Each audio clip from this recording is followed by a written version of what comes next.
But oh, you beauty! What a head, son! What a head! Welcome back to Onto the Ball. I'm your host, Scott, and I'm joined as always by Travis Morgan, Man United fan, and OB Liverpool fan, to go over the biggest game of the season. Where's my camera?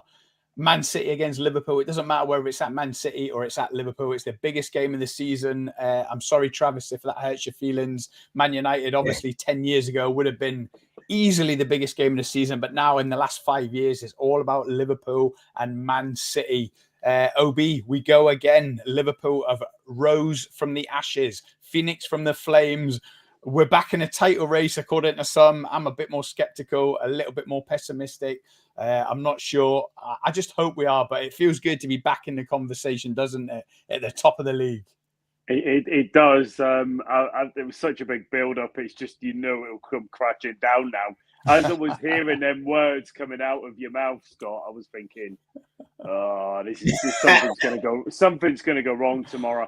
I mean, ultimately, yeah, it's good to be in the big games. It's good to be first versus second. It's good to be back in the mix. We had a bit of a dip last season. We weren't performing as we should have done. With the midfield changes that we made, we seem to have reinvigorated the team. And then let's just see what happens. I think the key will be how Klopp goes about it tomorrow. Yeah, we're back, baby. We're back. Just leave it at that. We're back. Travis, I'm really pleased you come on tonight. This will give you a bit of welcome respite from slagging off Ten Hag for falling out with Varane on Twitter all day. Would you agree?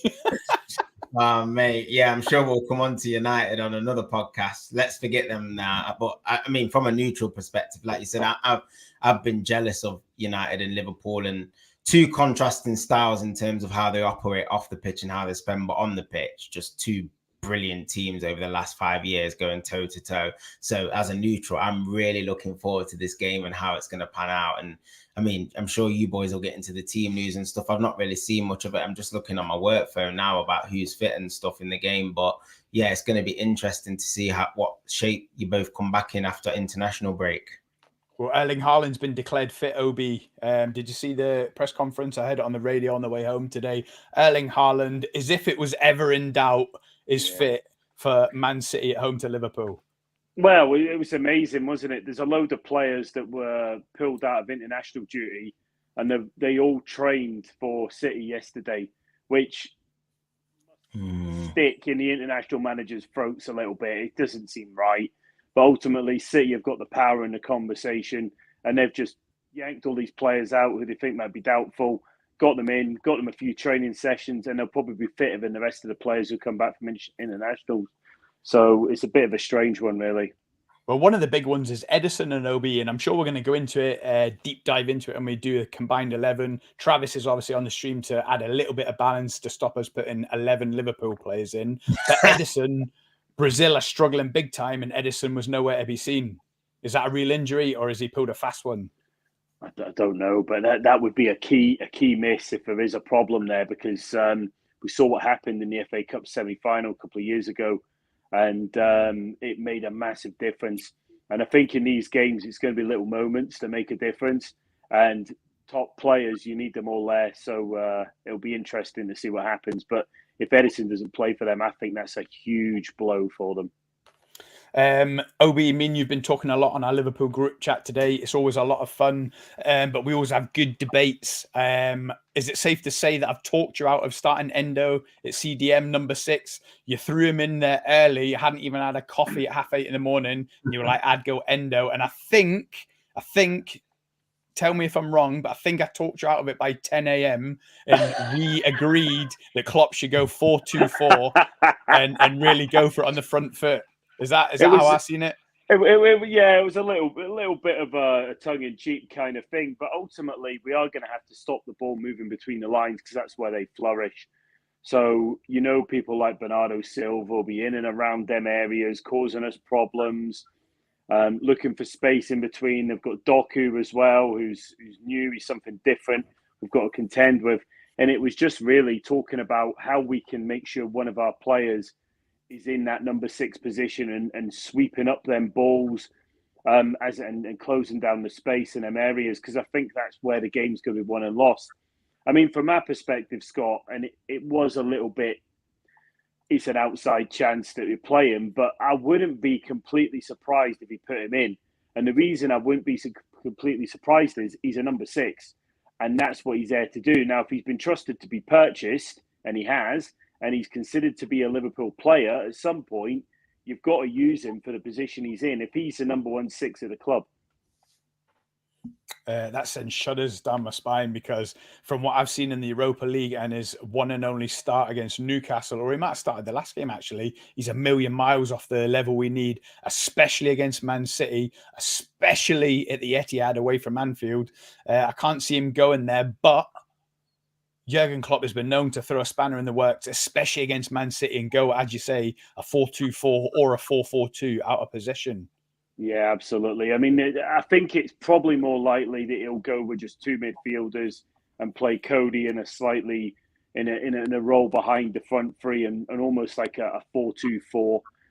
We saw him do it the season before last, when he really went for it, and it was a 1-1 draw in the first 15-20 minutes. We blew them off the park, and we just couldn't get the break of the goal.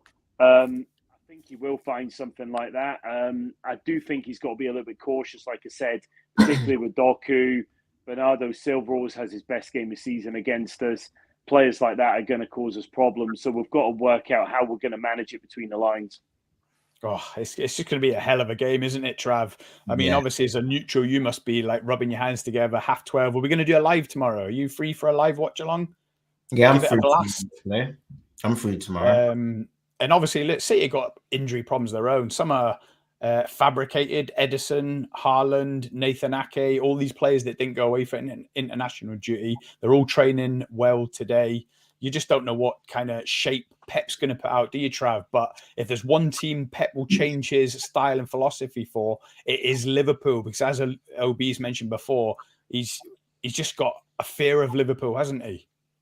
Yeah, I think, like you said, the one thing Pep Guardiola, I think with any team, to be honest, is he respects everybody. He won't take Liverpool lightly. I think he'll be a little bit worried, especially with the setup that he's been going this season with Rivaldo at left back, who's naturally a little bit of a centre back. I think Liverpool will see that as an area that they can really exploit on the counter attack, and I expect it to sort of be a predictable pattern where Man City will have a lot of the ball. And I think Liverpool will be happy for Man City to have a lot of the ball, as long as it's in areas that aren't damaging them, because they've got plenty of pace on the counter-attack that can scare. I think Diaz, Nunes and Salah can frighten the life out of City. I don't think they'll take as many risks as you see them taking in fullback areas and stuff. They won't want to leave any spaces in behind in wide areas, because I think Liverpool can score goals tomorrow. So yeah, I think it'll be interesting to see how City set up. I think, like, I echo what OB says. If you need a holding player and you've only got one at the club and he's fit, he's got to play. Like you said, it's the biggest game of the season, really. And I think there's more pressure on City. I know they're top, but being at home in these circumstances, I don't think Liverpool have to go out there and win the game. I think if you offered Liverpool a draw now, they'd take it. I don't think you have to go there and get the 3 points. I think at Anfield, you can give them a fantastic game, and if you can get 4 points across the 2 games, that's going to put you in a very, very strong position. So yeah, I think it's going to be cagey at times. I think Man City will have the majority of the ball, but I think it's up in the air. I think it's anyone's game tomorrow.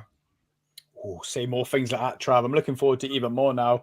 I said to you on the group chat today, OB, that if ever there's a game that we take a bit of a gamble, throw a bit of a curveball, maybe don't go with a traditional CDM, go 4-2-4, like we've mentioned before. It's this game away to Man City. It's almost a gimme.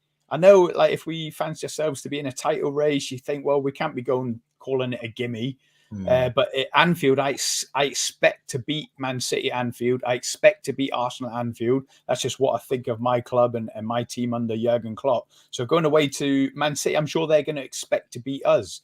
But for this game, Trav, Darwin Núñez, I've said to OB, he has to start today. Even if he's got like 5% jet lag, he has to start.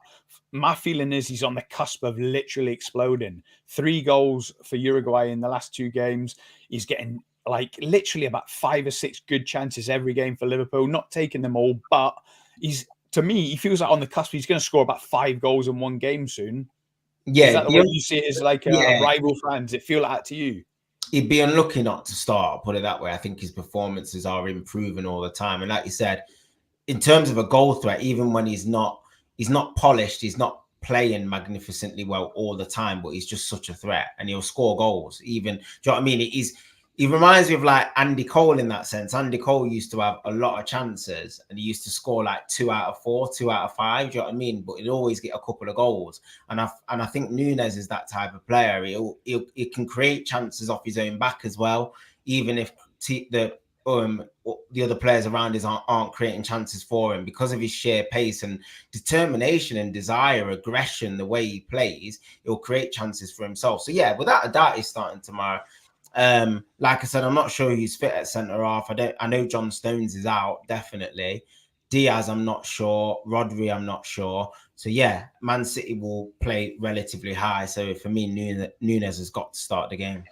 Just a question for you guys. Would you go for him through the middle, or would you try to bring him off the wide position? Because for me, I would almost like to see us go at the heart of them and see what they've got. But I don't know whether that's where we'd get the most success. Yeah, but I agree with you, Obi. Yeah, I wouldn't fancy him against Walker in a one-on-one. And that's what I'm thinking. It's almost like the pace gets neutralised. So do you then go, I'm going to put this lad through the middle and scare the hell out of them central defenders with pace, with power, with speed, you know what I mean? With the movement, with the instinctive nature of his movement when he's in and around that area. Yeah. Because Walker's used to outpacing people. Now, he might overpower Walker, and that might be what Klopp thinks and maybe leaves him out there. But then I could just see him playing through the middle. I just think that's where he's going to cause most of the problems. I think Walker's a huge threat going the other way, and I think that suits Diaz more as well. Like from the defensive perspective, I think Diaz will track him all day. He's a workhorse, Diaz is. He'll do that all day on Walker. Absolutely. So yeah, I think he'll play through the middle, but he might drift out a little bit further to the right in between like Rivardio and whoever the left side of centre half is. Similar to that goal he scored against Newcastle, that sort of area. That's where you want to see him, just getting on the end of a through ball and just finishing. So yeah, that I see him playing through the middle, Obi. I agree with you. And I mentioned this before, Obi. Sorry, but like horses for courses. I remember me saying, like, if it's a bit of a chess game, like against the top 6 where it's tetchy, probably away from home. So probably I'm going to contradict my own words here because we're away to Man City, who are like the top of the top 6. But I always said like probably Gakpo for the more of a tactical chess game. And then when we're playing like kind of at home, definitely at Anfield against the other 15 teams in the league, you go Núñez through the middle all day long. But this game, like you say, with Kyle Walker and the pace, Núñez has got to go through the middle for me. But that's doing Gakpo a disservice because you would be asking him to drop a bit deeper into the midfield. But I said it to you on the Liverpool group chat this morning. I'm really leaning towards this 4-2-4 that you've sold to me. Yeah, absolutely. And I think the good thing about Cody playing in that bit in between is he can link up well with McAllister and Slobosai, who we assume would be the 2 in that formation. And he can link into the front 3. I mean, the other option is you just don't play the ball in midfield. So you just play them long diagonal balls from the likes of Alexander-Arnold and Virgil van Dijk, and you play them diagonally into the front 3 quickly, and you just take the game away from the middle of the park because City are traditionally good in that area. They're going to cause a lot of problems in that area, and we could just take that away from them. Yeah, and like you say, once you're zinging it out to Luis Diaz and Salah, you just know it's sticking, don't you? And then we're on the front foot. You've got like the movement inside of Gakpo, Núñez, Szoboszlai and McAllister supporting. And, you know, I don't know, is this a kind of game that you would be looking to play on the counter-attack? I wouldn't blame Klopp if he did. Away to Man City, you've got to almost bide your time, keep it tight, probably for the whole first half. Stay in the game for the first half, and then you're kind of looking towards 60, 65, 70 minutes. You get a goal, nick a goal, and then the next minute you're within the grasp of winning the game, and then you're holding out for the last 20 minutes. But yeah, I mean, if you think about the home game last season, it was on a moment, wasn't it? We kind of got through it, and then that moment where Salah turned, what was his name? He got rid of him. The fullback. Yeah, Cancelo. Cancelo. He basically got rid of him based on that. But it was like that moment is what you need, and they're the moments that you need to take something. So it's like, are we prepared to do that? I think away from home we're more likely to do that than we are at home. So I do think there's a good chance that he'll play something different tomorrow. He'll be looking for longer diagonal balls. He might even use Alisson as an outlet when a attack breaks down, and we've seen that a lot of times over the last couple of seasons, and almost take the game away from the midfield, have Slobosai and McAllister do all the running, and then just hit them on break, get into good positions, whether that be we come centrally and go narrow and take the problem away from Walker with a little bit of pace, or whether we look to stretch their defence and look to really stretch them across the pitch, and then rely on someone like Salah with a touch of magic, or Nunez with a bit of control, or Diaz with a nice little touch somewhere. You know what I mean? It's like there's a lot of different options there, and I'm sure that Klopp, he's really, really good at working out how to break teams down and how to attack and how to score goals against teams. And I'm sure he will have thought of all this, and he'll come up with a game plan tomorrow. OB, we're doing it again. No one's mentioned Diogo Jota yet again, and he could very well end up starting tomorrow, couldn't he? Yeah, he could do. I mean, I don't think he'd be in any of our starting 11s. This is the thing. And it's really, really harsh on him, but he's a good impact player. I mean, he might start because I think if he goes 4-2-4, OB, Jota would probably be most likely to start. What, we're Gakpo over Gakpo? I don't know. Probably if we're 4-2-4 and Jota will start, probably over Nunez, and Nunez comes on for the last 20 minutes. It's not what I want. I'm just saying that's the way he might go. I think, it's difficult to say. I mean, Jota's an interesting choice. He really is. And he's playing well this season. He's not getting the plaudits that he probably deserves from some of his performances. He's a very different type of player to deal with. But if you think about City defenders are setting up there, and we've got 5 attackers to deal with. We don't know how they're going to play. We know where Salah will play, and we know if Diaz plays, he'll play there. But the rest of them, they don't know how they're going to attack, and that's what Klopp's banking on. He's banking on coming up with something that will cause them problems. I like it. I'm just going to jump into the comments. Charms is in. Cheers, Charms. That's Charms from Two Blues, our favourite collaborators, shall we say.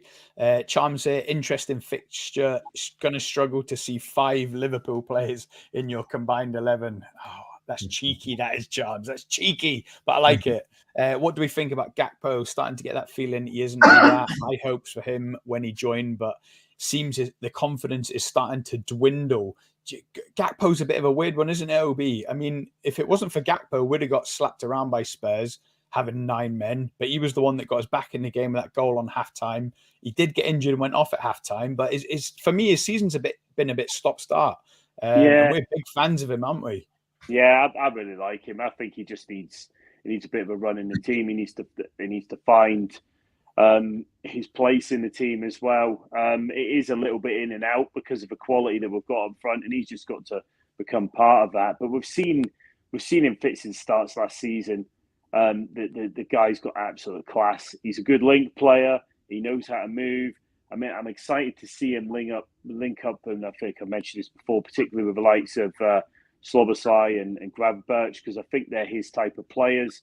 So I think as that progresses and that understanding comes, I think they'll improve. Travis, are you over losing out on Gakpo yet and getting lumbered with Amrabat? All these players linked with Pools and Man United. We get Gakpo, you get Amrabat. How's that working out for you? Oh, mate, you seem to do it all the time, don't you? You always seem to get the better one. Lumped us with Sancho as well. He's still on the wage bill, isn't he? But yeah. Gakpo, funny one this season. I think when he came in last season, he really hit the ground running, and like I said, he set really high expectations. But similar to what OB says, I think you've rotated the team a lot. The front line, you've got a lot of quality. Do you know what I mean? Diaz coming back as well. When he first broke in, Diaz was injured. He's come back into the team. Jota's doing well. Salah's Salah. So yeah, he'll get his chance. There'll be games. There's plenty of games coming up. FA Cup will come in, and go further in the Europa League and stuff like that, and he'll get plenty of games. So yeah, I think it's still early days to definitely write him off. I wouldn't say he's quite dwindling just yet personally, but I think it's just a case of rotation and horses for courses. He'll get plenty of games, I feel, this season. I think Cham's been reading too much Twitter because Gakpo's been getting a bit of negative response on Twitter, I've noticed, and I haven't seen it. Honestly, I haven't seen it. His season's been stop-start. I think you'd have to watch every Liverpool game to be confident that that's a false narrative at the minute against Gakpo. But I can see how maybe opposition fans can see him not hitting the heights of last season. But remember last season, Obi, Gakpo come into a really struggling side, and it was all like, why have they bought Gakpo as a forward when they were in desperate need of a midfield? So he done well in a struggling side with people questioning why he was even bought in the first place. So for him to shine back then, he's got like money in the bank to be given time to shine this season for sure. Absolutely, I think he scores tomorrow as well. I'm going to call that one early. Come on. I think he's going to net. I really do. I think he's the sort of player who will cause them a lot of problems, and I just have the feeling that he's going to put the ball in the back of the net. Let's go. So we've got Nunez scoring, Salah scoring, Gakpo scoring. This is going to be a mad game, Trav. Do not miss it as a neutral. 5 each at this rate. Dalaval's joined us. Cheers, Dalaval. Legend. We'll beat Man City 3-2. Nunez to win it for us. I like them apples. My team would be Alisson, Trent, Kanate, Van Dijk, Gomez at left back. Nice. McAllister, Soboslai, Jones. Jones gets the nod. Jota, Nunez, Salah. There you go. No Diaz for Dalaval. I think it's interesting because, like, Gakpo's versatile. He absolutely all the teams that people are suggesting, that it's a realistic chance of them happening as well. And like you said, I think there's two big factors, I think, that will determine what team he picks. How the players have come back from international break and the early kickoff as well. The early kickoff, it's just nasty. It really is. I hate it. I think it is a factor with the traveling, and people like don't really sleep well and get up well for early kickoffs and stuff. Players will be different. Some players perform better early, kicking off earlier. Some people prefer night games as well. It's just different, and they will be determining factors as well. But like you said, Klopp knows his players, the staff they know what team to pick, and I'm sure they will have prepared this from Tuesday when the players reported back. So yeah, it's going to be intriguing to see who he picks and what sort of midfield he has, because the midfield battle is going to be the one that I think will determine who wins it, really. Are we're going to touch on these 12:30 Saturday kickoffs after international break, or is that just making excuses before the game? 14 games we've had. 14. That's 12:30 on a Saturday after an international break. This is like sorcery. That's not good. That's since Klopp's took over. And the next highest team is Spurs with 6, I believe. Yeah. So it is an absolutely ridiculous stat. Now, you can say what you like about it. It just doesn't ring right, and there's something clearly wrong there. I mean, there could be an argument that Klopp's teams have been up towards the top of the league, but if that was the case, City would be up there as well, and they don't seem to have the same problem. So, it doesn't help us. I don't think it helps, particularly with a South American contingent as well, because that's a long distance to travel. So it puts us under quite a lot of pressure. So, luckily the South Americans played on a Tuesday evening, so they flew home on Wednesday. They're actually training Thursday, Friday, so that is a little bit more positive. I mean, sometimes they haven't even got a training session, have they? I don't know if they played late Wednesday, flew Thursday through the night, got back Friday, so it is a little bit more positive. However, let's not focus on that. It's the same for Man City players who were playing away in South America. Alvarez, for one, I can't be bothered reeling off the rest of them. But the point is, it's 14. Next most is 6. But let's just move on, right? We're going to get onto the combined 11, okay? And what I thought we'd do, I've got to type it out because I haven't got a website that does a combined 11. I don't know why BBC haven't done one. But I'm going to type it out. What we're going to do is the three of us are going to be like X Factor, okay? All three of us are going to get a golden buzzer. The golden buzzer means that you're having that player in this 11, like no matter what, it's not for debate, okay? You don't know when you're going to use it, okay? So, like, let's say first off is goalkeeper. If any of you argue that Alisson, for example, I'll be like, you know the rules? Cool. Yeah, right, let's do it. Let's hit number 1. Trav. Alisson standard, yeah, for me, Yes. Alisson, 100%. I think we can Me all too. It's not really a debate, is it? I think Alisson's probably the best keeper in the world. How he's not the Brazil #1 is beyond me. I'd love to know who the Brazil manager is. It must be like Edison's uncle or father-in-law or something. Who's #1 now? Is it Edison? Edison, yeah. Alisson's played the last 2 games because Edison cried off with a fake injury in the last 2 weeks. But it's been Edison has been #1. I don't know why, because Alisson has reached levels, OB, that I'm just putting it out there. I don't think I've ever seen these levels. He's the weird because goalkeeper ever now. A couple of seasons ago, when Alisson was #1, I actually thought at that point it should have been Edison. And then now, when I definitely think it should be Alisson, it's Edison. So I'm not really sure what's gone on there. But without a doubt, for me, at the moment, I think Alisson's definitely at least the best keeper in the league. Yeah, He needs a right to the Brazilian Football Association, Trav, on behalf of Liverpool fans. Right, let's head off. So, Alisson, no golden buzzers needed. Right back. And I'm not even sure what formation we're going to go. In my head, obviously, both teams play pretty much a 4-3-3, but I've got a feeling we're going to have to go 4-4-2. But that's what will be discussed. Right back, who we having? Go on, OB. Honestly, hand on heart, I'd have Walker. Yeah, I would. I'd struggle to make a case for Trent. I think attacking wise, Trent's probably slightly better. But if you're talking about the fullback who has it all, I mean, I'd say Walker's up there with the best in the world. Yeah. Trav, you in agreement with that? I'll give up Trent. I've got no problem giving up Trent because, like you say, we're talking about defense first and foremost. As a right back, Kyle Walker is. I mean, there's talk about Kyle Walker being the best right back in the Premier League ever. That's obviously up for debate. People will throw in Gary Neville, of course, who's got the trophies to show. Kyle Walker is still at the top of his game, and he's nearly 33 now, is he not? Maybe even 34. I know he signed a new deal, so yeah, he is quality. Yeah, go with Walker. Centre back, OB, who we having out of the two centre backs? Well, I would say we've got to have Van Dijk in there. Yeah. And probably Ruben Diaz, I would imagine. Yeah. Are we going to do it unless both anybody thinks any different? Yeah, absolutely. Ruben Diaz for me and Van Dijk unless you guys think any different, but I think that's probably the easiest two positions to nail down. Trav. Yeah. I think Van Dijk is back to his imperious best, like from the years of 2018, 2020. Tell me I'm wrong. No, there was a point where he was ridiculous. Like literally, you could not touch him. Like he was ridiculous. I don't think he's quite back to that level, but he's certainly playing unbelievably at the moment. At one point, he was the best centre half in the world, and I'm not saying he's not now, but the level he reached then, I think since the injury, he's just dipped off, and that's natural with just age and his body. But yeah, he's certainly playing top draw. He's playing out of his skin. He is certainly back this season. So yeah, he's a definite in that team. Van Dijk, he's been quality this year.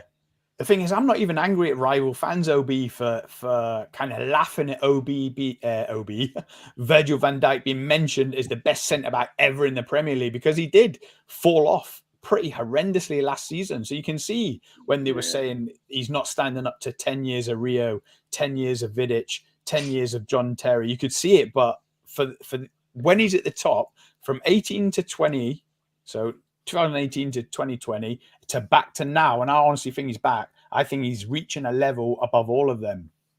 Yeah, but that might just be me being biased. Yeah, there's an argument to say that as well, but you've got to remember that them other players had bad periods in their careers as well. They weren't amazing. None of them were amazing for 10 years. They had periods of form when they dropped off. Yeah. But the consistency shows over time, and he's another one of them types of players, I'd say. I think it's because obviously Van Dijk come to the party a little bit later than the likes of Rio and Vidic, John Terry. I mean, they were like hard, like from 21, 22, 23. Obviously, Van Dijk come to the fore at the age of like 27, 28, didn't he? So he didn't have that kind of longevity as you would mention all the aforementioned centre-backs. Yeah, but he was in a different league as well. And that's why it's so difficult to compare him. And like you said, coming from Celtic, going to Southampton and stuff. And he was quality at Southampton, but when you're at Southampton, you're not going to notice as much. Do you know what I mean? You're going to get plaudits for different reasons. You're probably like a big fish in a small pond. So he hadn't really proven himself at the highest level. He probably still had a similar level of quality. But like you said, he joined Liverpool later than when them boys had joined. So I think it's a little bit of an unfair comparison to compare the likes of Van Dijk to like Rio and stuff. I don't really always like those comparisons. Different era of football. You can never really say. Both monsters in their own right. Do you know what I mean? Both ridiculous on the ball, both quick, both strong, both chipped in with goals, just both incredible players. Just those two as an example. So yeah, Van Dijk's top draw. And obviously Rio and Terry, they've got their trophies to back it up over 15 years. So it's an easy assumption to make that Virgil van Dijk didn't reach their level. Let's face it, he was late to the party. He blossomed at like 27, 28 in a top league, winning European Cups and leagues, of course. But it's a good conversation. Well, you're only as good as your team. Like, he's only so much you can do. Like, so yeah, that's it. Absolutely. Left back. There isn't much choice here. I've already typed out what we're all going to pick because there isn't much choice. Go on then, Scott. Robertson's injured. I've already written out Gvardiol. Yeah. You got Gvardiol, Nathan Ake. He's injured as well, isn't he? Nathan Ake's more a centre back. Gvardiol's been playing left back, isn't he? Yeah. Unless you want to chuck a Nathan Ake in there. No, I'm happy to go with you. Gvardiol, left back. Yeah. There we go. Right, so we move into midfield. This is where it gets tricky. Obviously, we've already omitted Andy Robertson from left back because he's injured. That means we've got to omit Kevin De Bruyne. So who are we having in the midfield? Are we going 4-4-2? Are we going 4-3-3? Are we going 4-2-4 even? Who's definitely going in there? I think we should go 4-3-3, and I think we should put Rodri in there as a starter because I 100%. Think it's hard to argue. Probably the best defensive midfielder in the world, and I say probably. Remove that probably. He 100% is. He's the reason that City got over the line last year with the treble, and he's absolutely immense, absolute monster of a player. Let's be honest, we'd all have him, wouldn't we, Trav? Oh yeah, he's ridiculous. He is an absolute ridiculous player. The thing is, he's added goals to his game as well. Like he wasn't scoring when he first came, and now he's scoring from everywhere, scoring from 20 yards, 30 yards. He can do it all. He's a ridiculous player. So yeah, Rodri's definitely he's in there, 100%. I think anchoring in there with him. Where's OB gone? Yeah, I think his connection's gone. It was slowing up a little bit. I think on current form, Szoboszlai's got to be in the midfield as well. If we're playing three in midfield, I think Szoboszlai's got to be in there as well. On current, I think he's had a fantastic season. I mean, if we're not talking about like, if you're having two holding midfielders or whatever, if you're just having the three best midfielders out of the two clubs, I think Rodri, Szoboszlai, and one other's got to go in there. So yeah, I think he's been a breath of fresh air for Liverpool. He's really revolutionised the way you've played. I think defensively as well, like he's quite underrated in terms of his work rate. He gets about the pitch. He's not afraid to put in a few tackles, but his quality in offensive areas is just outstanding. His finishing's just brilliant. I mean, he scored 2 goals in the week as well, international, didn't he? I noticed. I saw that scroll by on Twitter as well. He's just a goal machine from midfield. A really old-fashioned Lamps type player. So yeah, he's got to be in there for me as well. I don't think I've seen a combined 11 of the Premier League team of the season so far. Obviously, from all rival fans, that hasn't got Szoboszlai in there. It's always like Szoboszlai, Rodri, obviously, James Maddison, Son is in there, Nunes is in some, Salah's in quite a lot.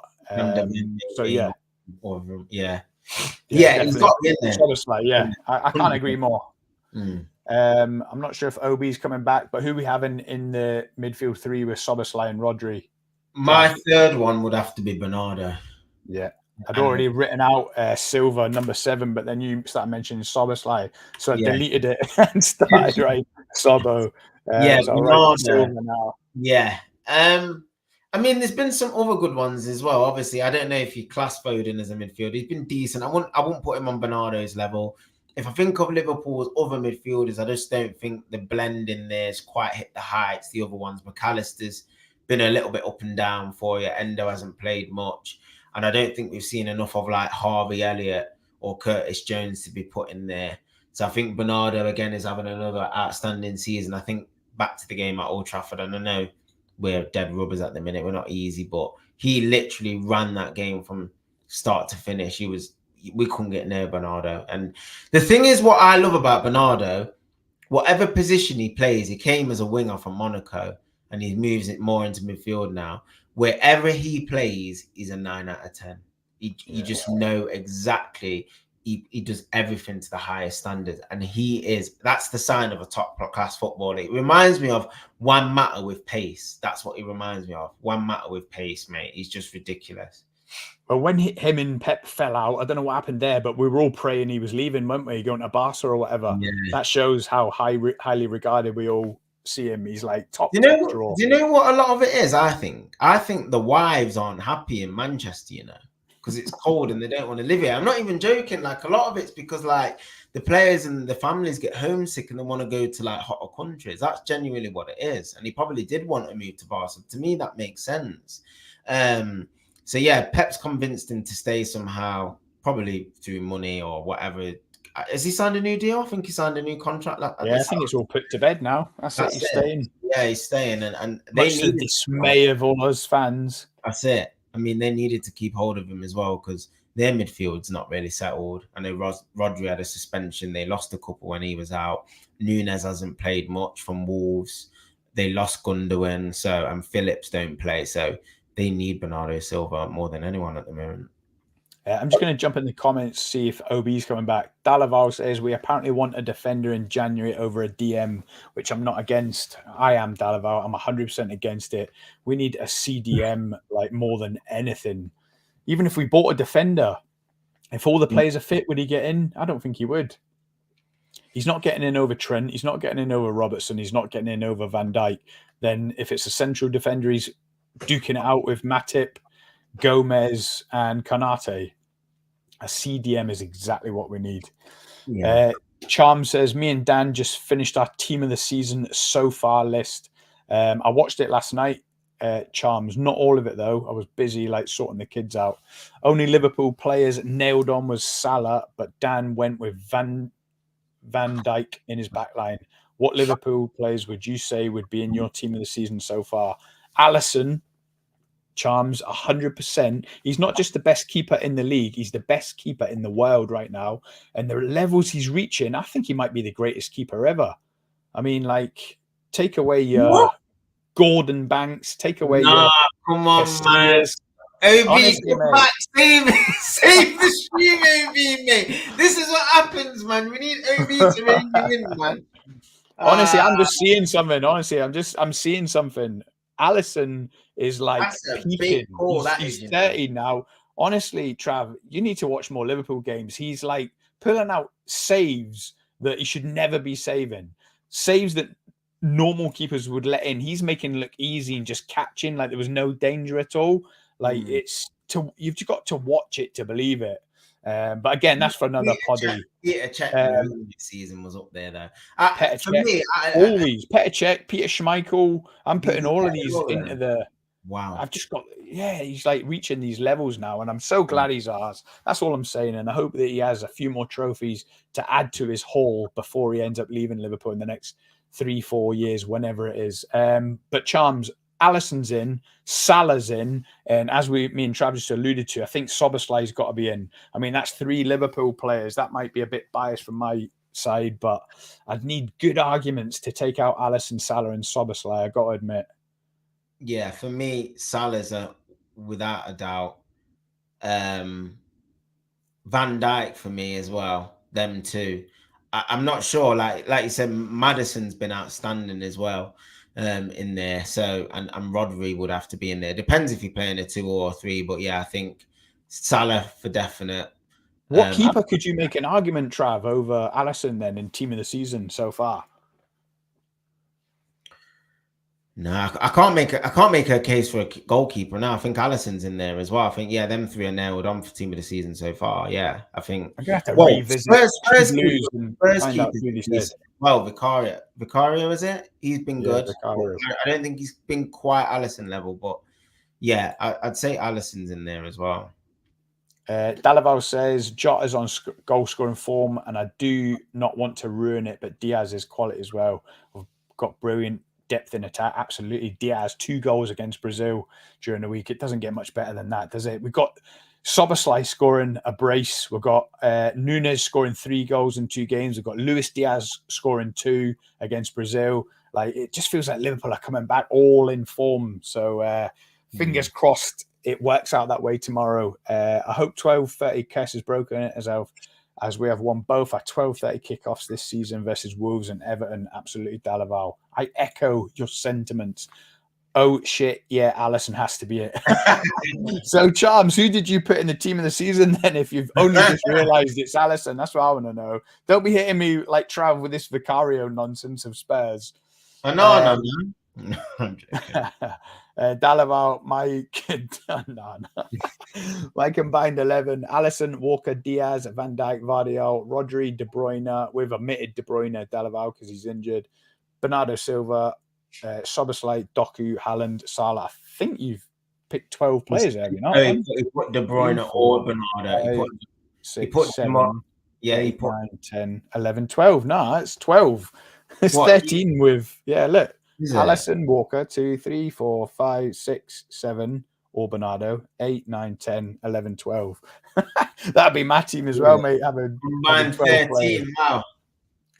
Pep's scared of us.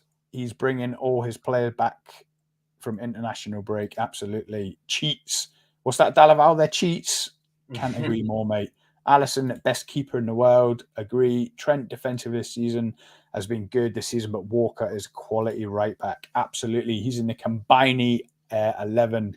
Van Dijk is not his pre-ACL form, but he's still a world-class centre-back and probably the best in the world. Can't agree more, mate.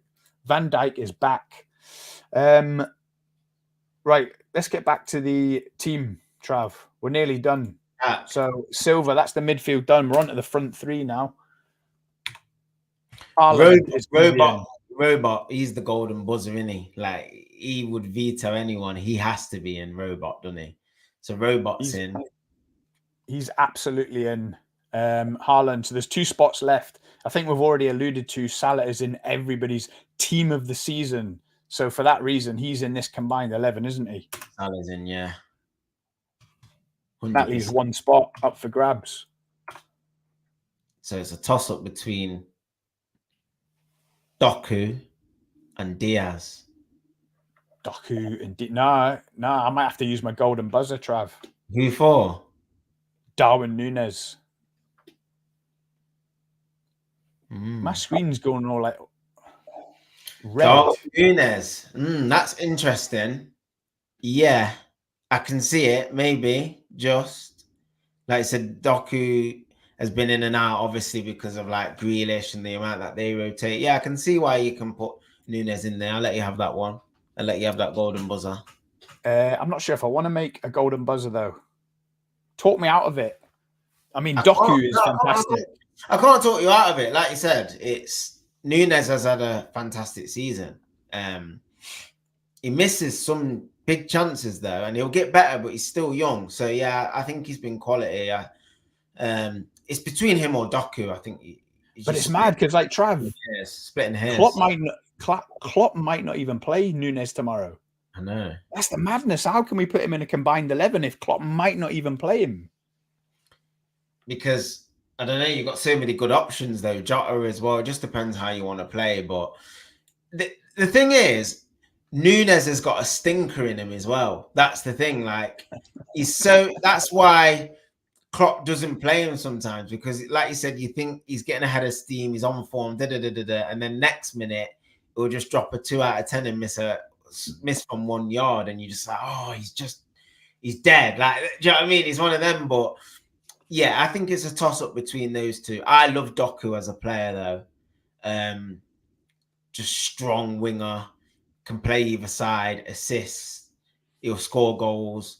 So yeah, for me, I would just put Doku in. But if you want to use your buzzer for Nunes, man, I know he's your boy, mate. So yeah, Right, let me count it. So Liverpool 1, 2, 3, 4. Only 4 Liverpool. I'm going to use my buzzer. Nunes is in.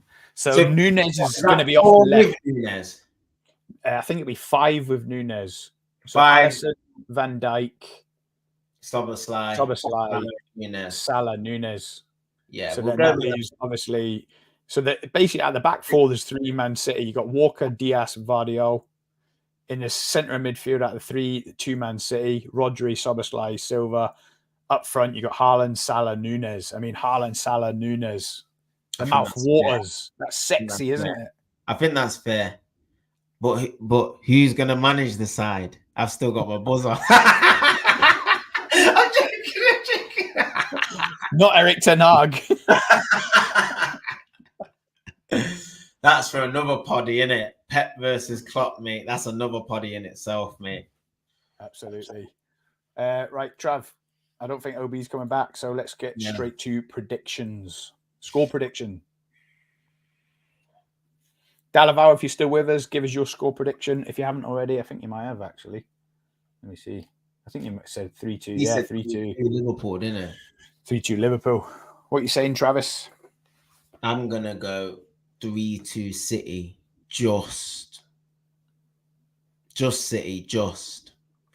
I think, like you said, both sides are capable of scoring lots of goals, but you never know. It could swear motor madness, a red card. You just don't know. But I just think City, just with that draw at Chelsea, I think Pep's going to have the bit between his teeth. He's going to be so determined not to lose this game, and he'll want to win. And I don't think he cares how they perform tomorrow.